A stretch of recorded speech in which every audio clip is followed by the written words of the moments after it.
عليكم ورحمة الله تعالى وبركاته. سوف نشرح اليوم طريقة حل مشكلة ظهور لا تقوم بتغطية شاشة الهاتف، لأن هذه المشكلة تواجه الكثير من الأشخاص.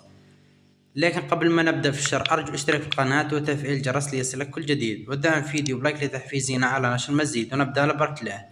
لحل هذه المشكلة، عندما تقوم بفتح الهاتف تظهر لا تقوم بتغطية منطقة سماعة الأذن، وهذه المشكلة تواجه كثير من الأشخاص. لحل هذه المشكلة نقوم بالذهاب إلى خيار الإعدادات. ثم نقوم بالذهاب إلى خيار شاشة القفل،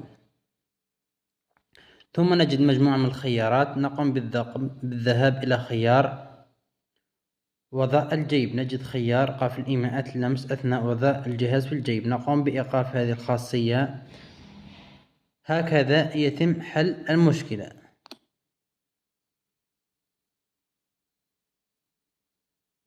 هكذا تم حل المشكلة. أرجو أن يعجبكم الفيديو وشكرا على المتابعة.